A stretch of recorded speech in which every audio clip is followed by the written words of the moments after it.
Good morning everyone, I'm up here today targeting the elusive estuary perch. We are fishing super snaggy country, targeting these fish using lightly weighted soft plastics and lures. The key thing today is it's a risk versus reward style of fishing. You need to cast as far up under these snags as you can to be able to target these fish, and once they hit like a freight train, and you have to pull them out of these snags very quickly. So this is fast-paced, exciting style of fishing. Let's get straight into this episode.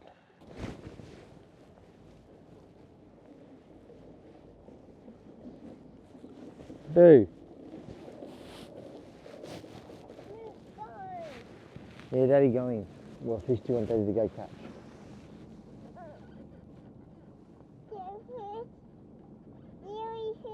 You want Daddy to catch a jellyfish? What else do you want Daddy to catch? Bacon. Where? He knows we're coming. Eat that fish. Yeah, they do, don't they? Duckies eat them. No, duckies don't eat them. Too big. Yeah, they're too big for duckies, aren't they? Oi, come here. Love you. See you soon.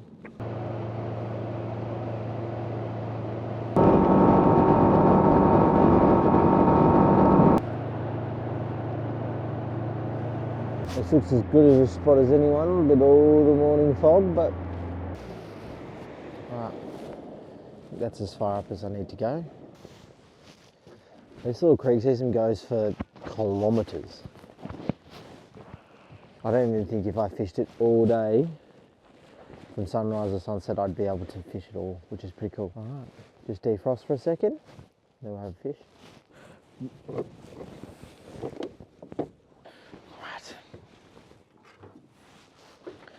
Let's go with the double clutch first.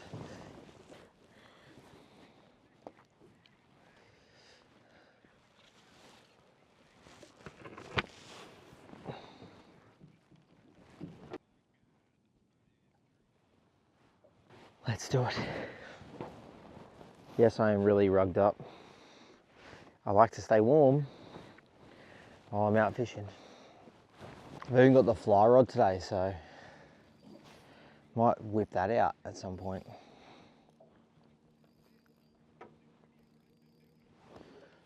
Okay, let's go. Aim today is to bream estuary perch, but really anything that is amongst these snags is what we're aiming for. So we're going to the shady side of the bank here. Obviously the sun really hasn't risen all the way up yet, but that's your aim. Shady side of the trees, cast as close as you can to the bank and just work your lure back. This is where you need like a BFS rod, like one of the Daiwa BFSs, because it'd be so easy to be able to cast under. Oh, I just spooked something here.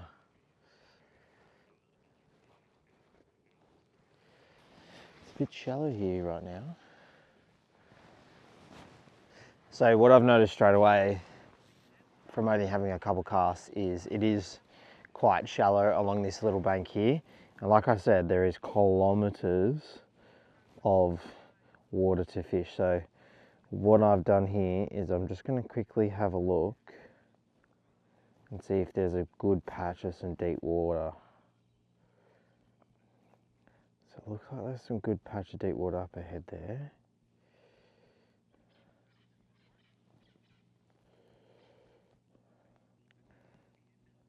There's some better stuff further up. Okay, so just down there is one.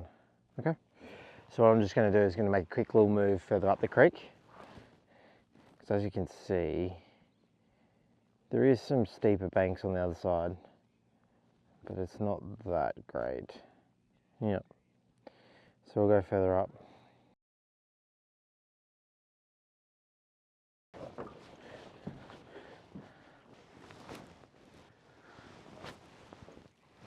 What a cast.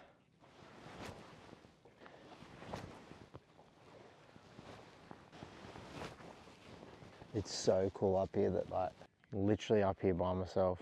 There's literally no one else up here. Not really much high up in the water column. Might have to put on a little soft plastic in a minute. We'll see.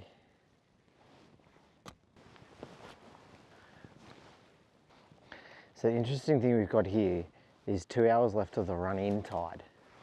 But as I nearly snagged, yeah, I thought I would. Nope, I'm out. 2 hours of the run-in tide still going. But what's actually happening here, whoa, there's a little splash behind me, is it's running out because we're so far up in the system right now. This is the start of the run out tide for the whole system. And because we're right up the back end of the system here, obviously the tide times and the difference in the tides is very different.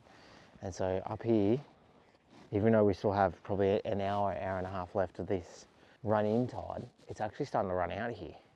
And so I'm just gonna have to do a 180. I wanted to fish the other side of the bank as well, which since going to this deeper spot, it just means that I can fish it a different way and I have to fish it into the current, whereas right now I'm fishing with the current, which is okay if you want to just drift past and you don't have an electric motor and stuff.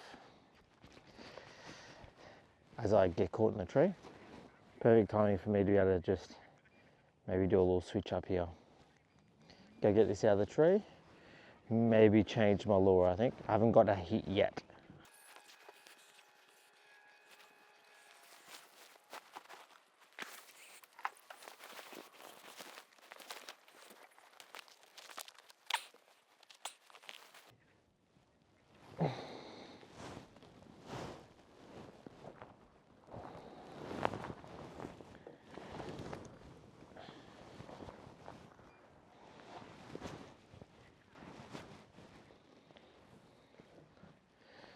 All right, quick change of lure.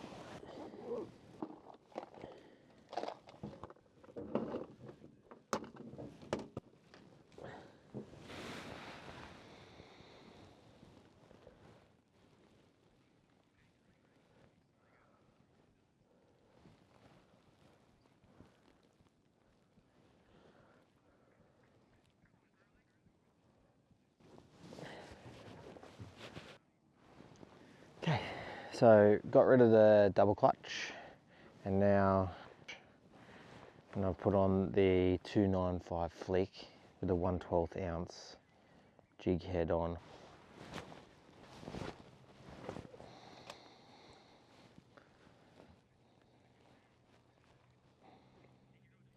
Oh,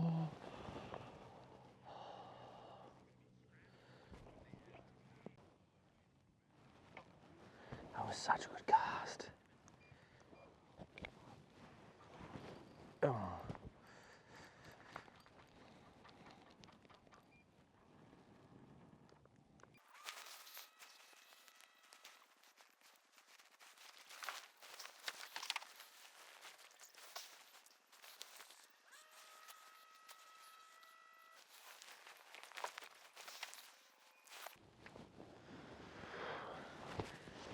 Tried. It's okay. Trying a new flick. It's all a part of it.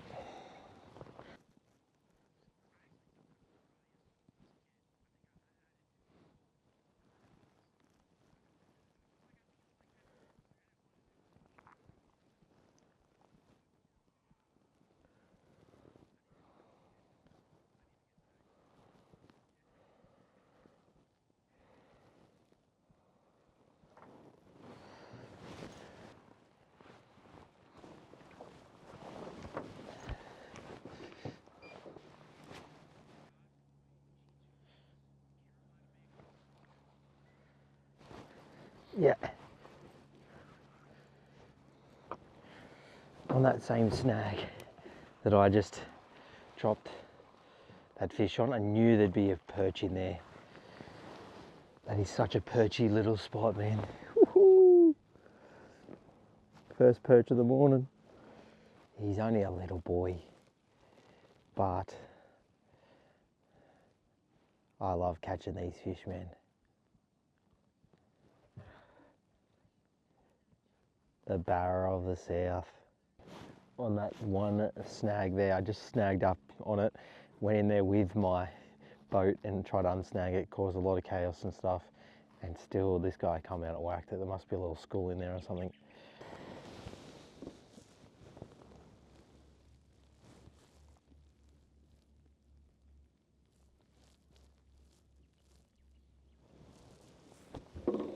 Very cool. Right, let's see if there's another one up there. Okay, one more cast onto this snag.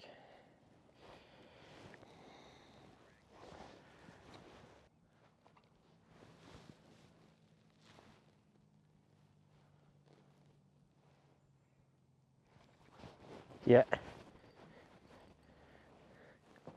There's another one. A little school of them. It's like a pigeon pair. Look at that. Literally 2 casts later, same snag. And this. Another little guy come along.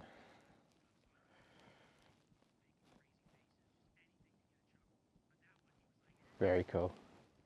Let's get the lure out and put him back, hey?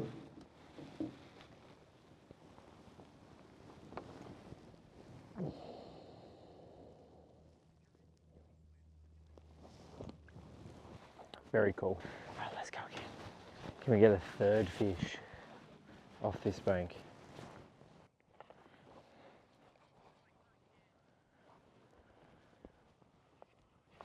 Yeah. Literally next cast.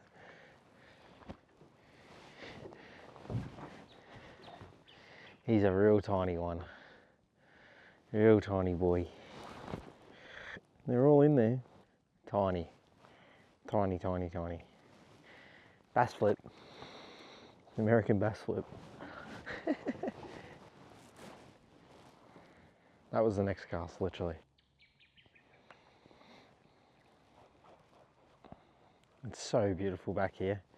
Such a nice area. So what I'm doing here, obviously I know estuary perch are a schooling fish, so as soon as I hooked up to that first one, I hit spot lock straight away. And so I've just been on spot lock this whole time, fishing this one snag. And so all I'm doing is seeing if I can pull a bigger fish from this snag. Now, I don't know if they school up as in like school in different sizes, or whether they school up roughly around the same size. Like as you saw, there was 2 like, let's say 20 centimetre perch and one really 10 centimetre perch. Oh yeah. They all sort of school up, as you can see. And it's another sort of like, 20 odd centimetres size perch. So as you can see, it's another little one. They're all just schooled up like this. I don't know if there is a big one in there. I don't know. I know some things about perch, I just don't know whether the big one is hanging around, but we'll see. Bass flip.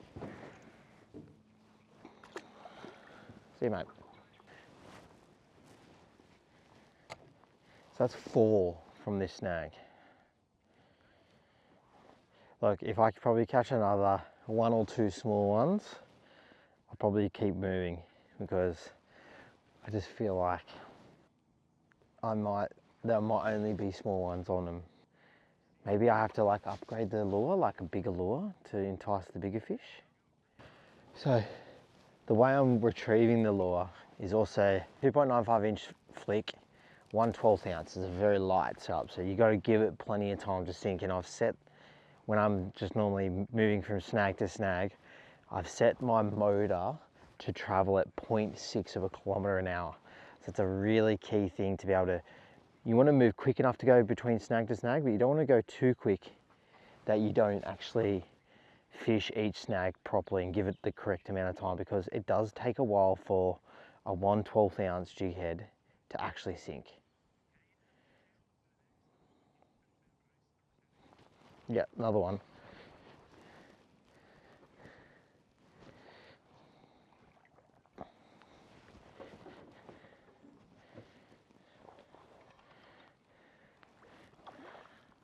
He's the biggest of them. He's the biggest of the bunch. He's definitely the biggest of the bunch. But is he what we're looking for? No, we're looking for 30s and 40s, you know. But very happy with them. I love perch, man. They're elusive. Not a lot of people catch them. Not a lot of people put a lot of respect on their name. They're obviously not good eating or anything like that, and I wouldn't eat them either. But they're cool. They are so cool. The difference between a perch and a bass, in case you don't know, a couple of things to look at when you want to know the difference between a perch and a bass. You can see when he closes his mouth, he's got a scooped front bottom lip. So they have a scooped bottom lip. They also have quite a risen, like, front part of their head. The easiest way to identify them, the difference between a perch and a bass, is that bottom lip there, the scooped bottom lip. But again, let's see if we can catch a bigger guy. Put your back, buddy. See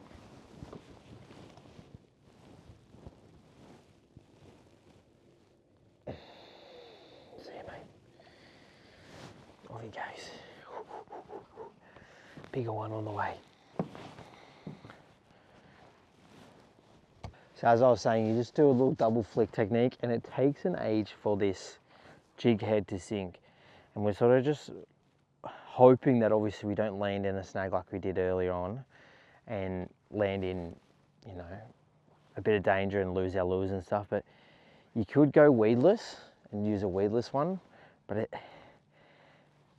we're not chasing massive fish, and you can use this finesse style to keep it off the snag. Like, you know, when you cast it, if there's probably going to be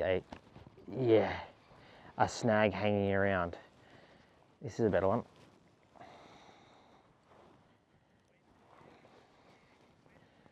It's a brim this time.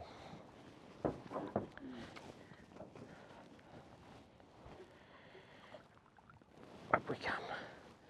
Nice little yellowfin brim. Only a little yellowfin, but a nice brim. Little guy, but happy with that. We'll put him back, hang. Okay. See you, mate. He was so dark and tannin. Must have lived his whole life up here. But yeah, there must be just a huge school here. Like, yeah, pretty cool. All right, let's hopefully get a big fish. So yes, double flick technique. Cast as close as you can to the snag. If you know you're around a snag or over a snag or something like that, you can just give it a couple tweaks. See if you can tweak it over the snag before it actually goes all the way down.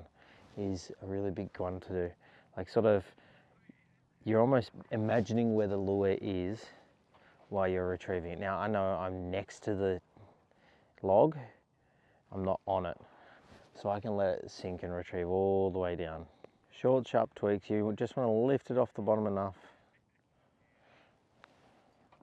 Watching that line. One more fish off this snag and we're moving on, because I don't think there's anything of substance here, as in, like, there hasn't been a big fish yet. So an interesting thing about the success I've had with this 295 flick is I know the double clutch works so well in snags. Like, I've caught so many good fish using that double clutch, but yeah, the idea of, like, if you've ever heard someone say it's like trust your gut, is like, I just thought that, you know, this double clutch just wasn't going to work around here, and so my gut was saying go to a soft plastic. And then when I grabbed the soft plastics and had a look, I also was going to start with the prawn style soft plastic, but my gut again was saying don't go with a prawn style soft plastic. This 295 flick I think will work, and went with it, and bang, we've caught, you know, a handful of fish off this one snag using that lure. So I always say the confidence you have in your lure and your setup is like 90% of lure fishing, and if you're someone here who's watching this who's never caught never caught a fish on a lure before, you don't have that level of confidence, but as you start to catch them, you will build that confidence. Caught enough fish off this snag. Let's keep going.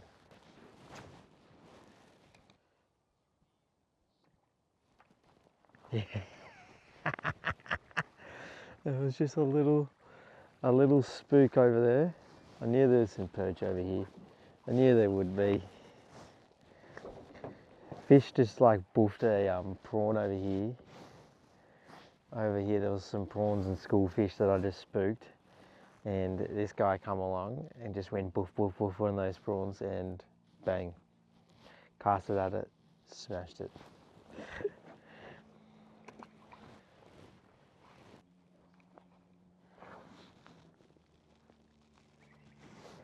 Yeah. Same snag. Flatty. Up you come. Flatty on the same snag, hey?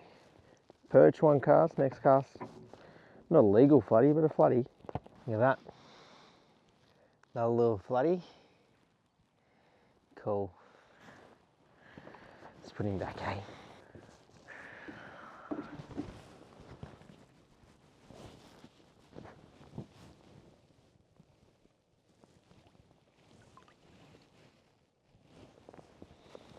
All right. What do you do after every flathead? What do you do? Everyone, you check the leader. Little nick there. Might not have been from the flathead, but little nick there. Get rid of it.